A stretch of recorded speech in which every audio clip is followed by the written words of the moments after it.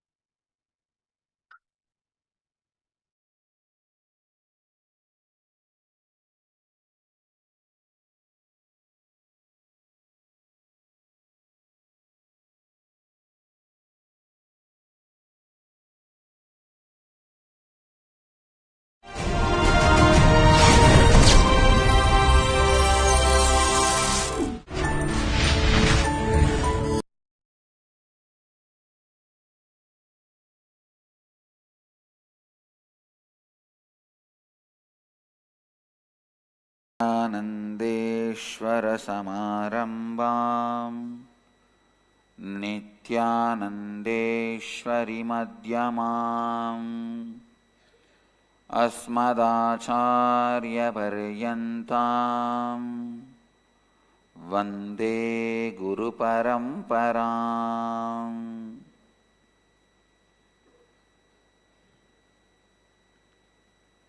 I welcome you all with my love and respects. I welcome all the devotees, disciples, samajis, satsangis sitting with us around the world. इस समय हमारे साथ उपस्थित सभी दर्शकों और भक्तों का मैं प्रेम एवं आशीर्वाद सहित स्वागत करता हूँ. Today I will answer the questions from inner awakening participants to help you all realize the four principles as satyas, tattvas into satyas, into life. The first question today is from ID number 3, Chellayya, who's asking, Swamiji, I have a feeling I'm connected and not connected to you. Back home, I'm so connected to you. I talk to you through the Gurumurti photograph. Whenever I have pain, I touch the photo and I feel the vibration and the pain is gone. I talk to you freely like I'm talking to a friend. I'm staying alone away from my family, but I live with you. When I go out, I tell you that I'm going out, and when I am back, I again tell you I am back. When I go to sleep, when I get up, everything I talk to you. If I am late, you wake me up. I live with you in my home. I drive my car. I feel you are with me so many times. I have escaped even from an accident because I know you pulled me out of it. But here in the IA program, you are physically so near and I feel you are so far away, as though some wall is there between you and me. Why is this so, Swamiji? What do I have to do to break this? Please help me to connect to you like how I do back home, even when I'm physically in your presence. Chellayya, ID number 3. Chellayya,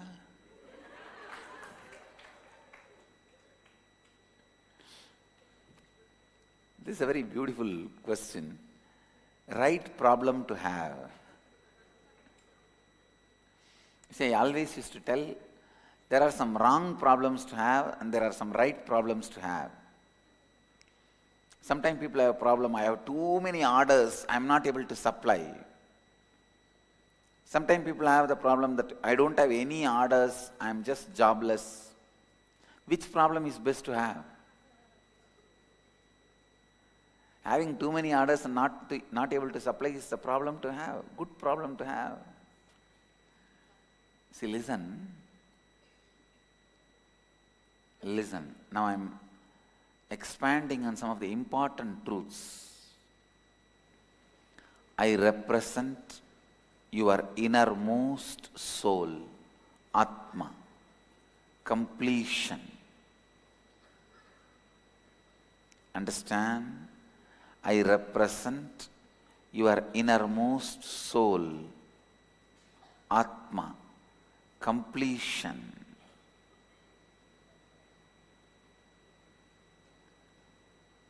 If you are able to relate with me through my photograph, means you have already done enough of self-completion. You are complete within you. The Swapurnatva is done.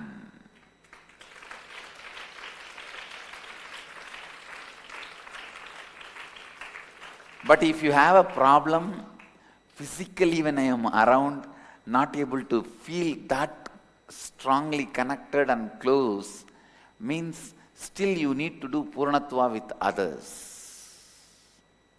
You need to do completion. Understand?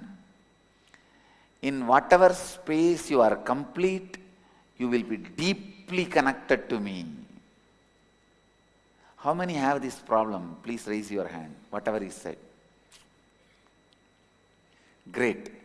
You have done a lot of completion with you, but even in the completion you have not completely completed. If you completely complete it, even with completion with others, you will be complete. Listen what I am saying. I am your soul. How you relate with me outside will be how you relate with the world outside. How you relate with me inside will be how you relate with you inside. I just reflect the quality of your ability to relate with others and you. How many of you are cognizing it? It's a very intimate question. Chalaya, I can understand you completely. And there are thousands here to sympathize with you and understand you completely. Sometimes you will see a new devotee, a person first time coming to see me. You will see me holding the hand, standing and talking to that person for a long time and inquiring, how are you, how do you feel, as if I know him for a long time. When you see my conversation, my words, you will catch exactly, I know thoroughly about him. He is coming first time, but I will be asking, what happened to that house problem? Got sold? You will see me spending so much time with him. Sometime a long time devotee, 10 years they will be connected to me. What's your name? That's all, especially if she is a woman, she will collapse. Have heart attack, brain attack, liver attack, kidney attack. Whatever organ she has, she will have attack on it.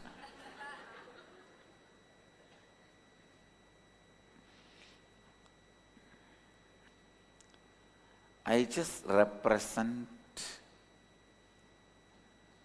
your level of completion. Chalaya, your state means you have done more Swapurnatva but less completion with others. Now you need to concentrate on completing with everyone. If you are having the space of completion with all the relationship around you, you will feel the same nearness which you feel with my photograph with me physically. And I will also be reciprocating in the same way. I will also be reciprocating, reacting to you in the same way. Understand? Every devotee has his own version of me. Atma Nithyananda.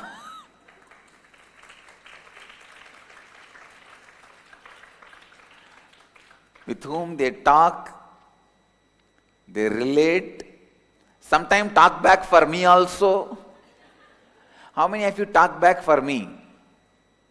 God, when I am in the body itself. And then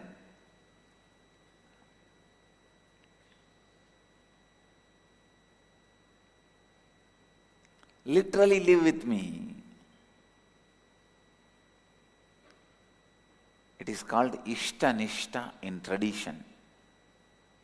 And Leela Dhyana means strongly feeling connected to your own version of your chosen ideal.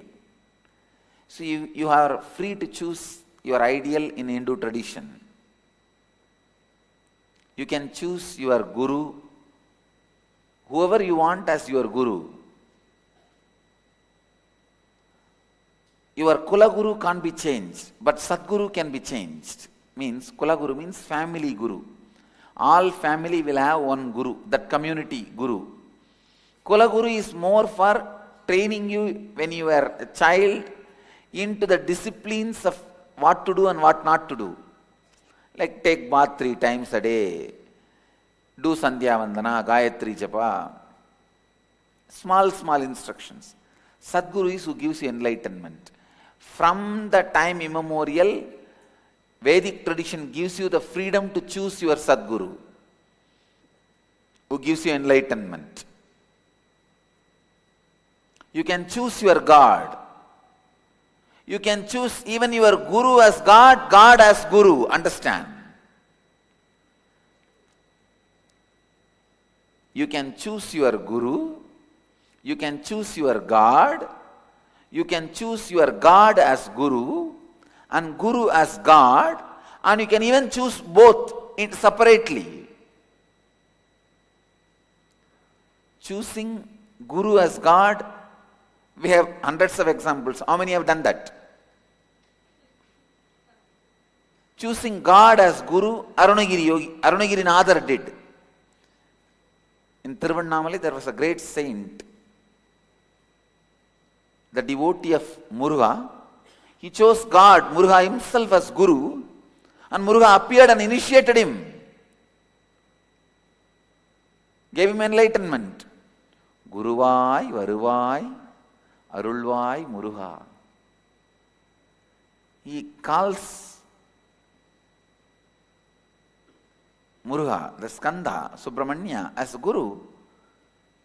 You can choose God as Guru, Guru as God. And you can also choose both independently. Like you can have Shiva as God and Swami as a Guru. You can have Nithyanandeshwara as God and Nithyananda as Guru. You can have Rama as God, Ramadasa as Guru. You have all the options. For that, I can give you hundreds of examples. How many chose God and Guru independently? So these are all the examples.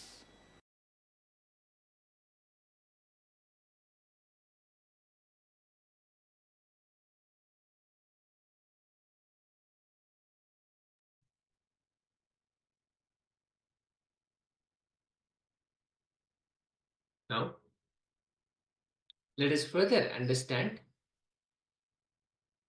the powerful cognitions, how with practicing the presence of the masters, all your actions fall in awareness and all the lower emotions you're having with the master will be burnt away. This is a beautiful technique. Let us now listen to the Supreme Body of Hinduism, Bhagavan Nithyananda Paramashivoham, expanding on this technique.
Sorry about the technical glitch.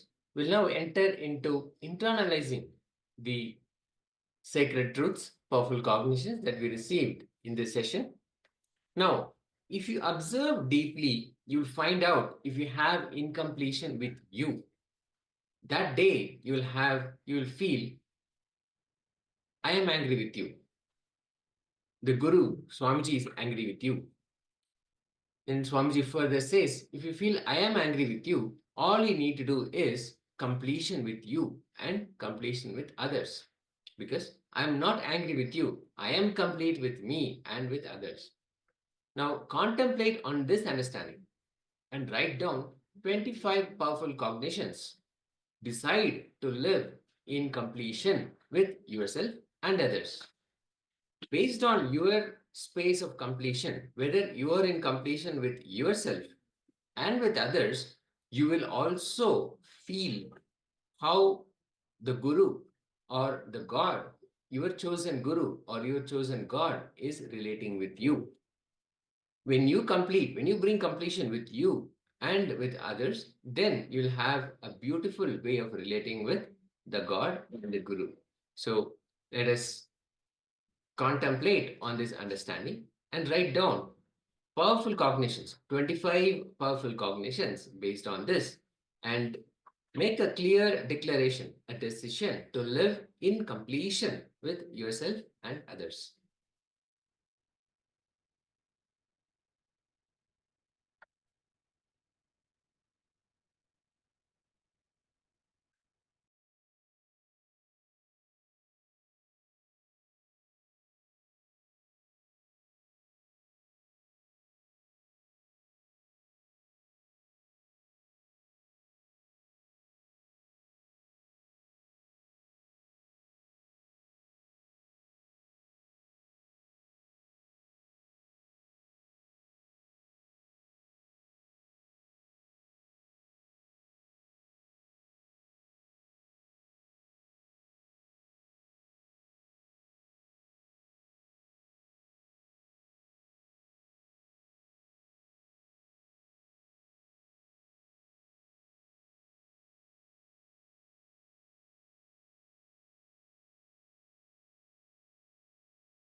let's enter into the third eye power manifestation.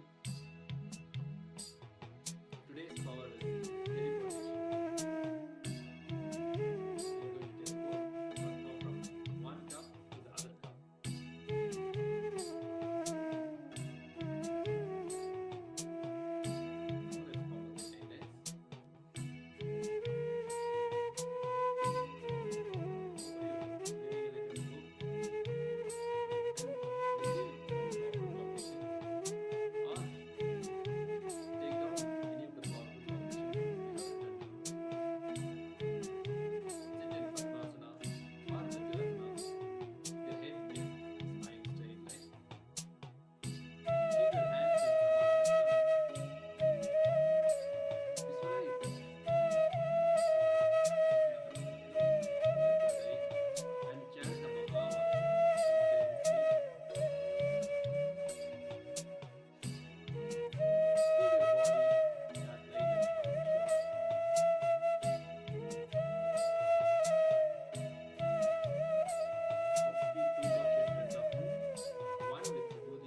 Keep chanting the Mahavakya.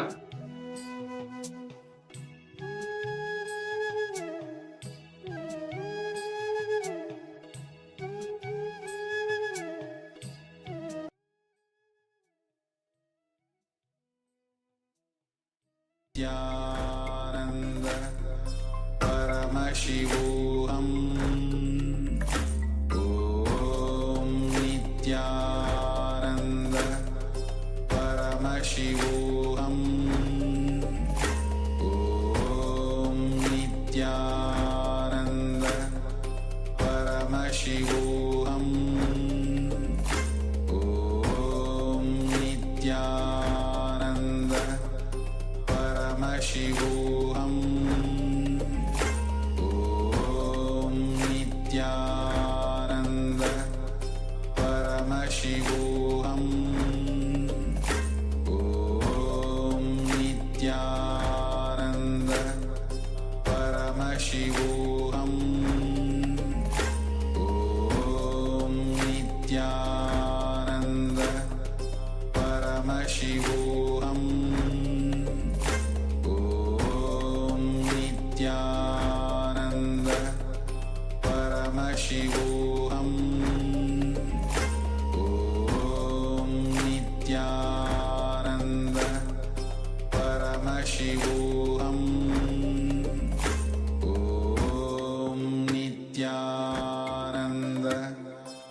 Paramashivoham.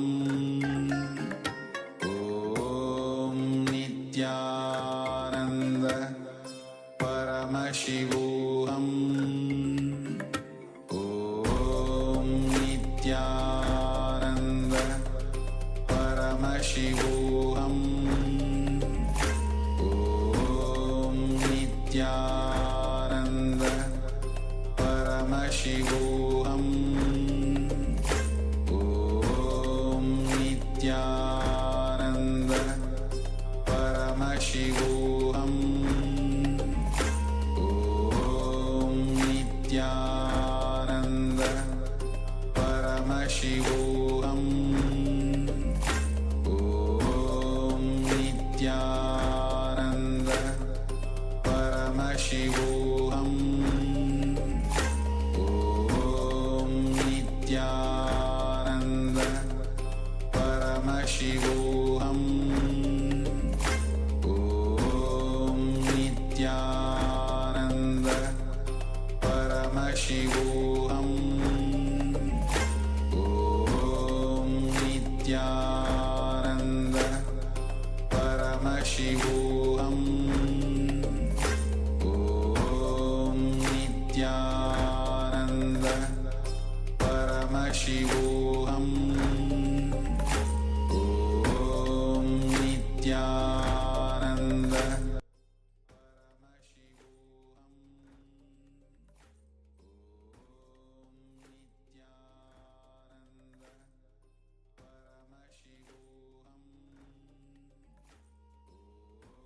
Now you can open your eyes and you can check the cup, one of your cup, the empty cup, whether the vibhuti has been teleported.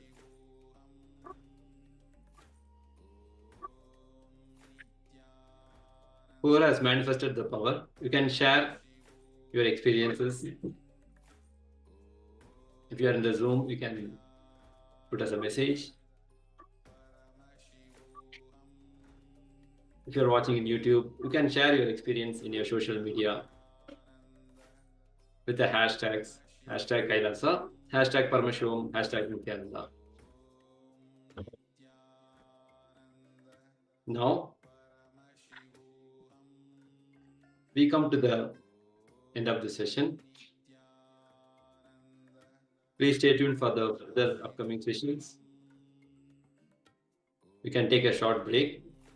Meanwhile, while the next session is going to start. In another 2 days, the Paramashivoham program is going to happen. So you can start, invite your friends, families, relatives for the program to experience the power manifestation and what are the powerful cognitions. Now, let's end the session with the Purna Mantra. Om Purnamada Purnamiram Purnat Purnamudachyate Purnasya Purnamadaya Purnamevavashishyate. Om Shanti Shanti Shanti. Hari Om Tat Sat. Sarvam Bhagavat Sri Nithyananda Paramashiva Padikaarpanamastu. Om Nithyanandam.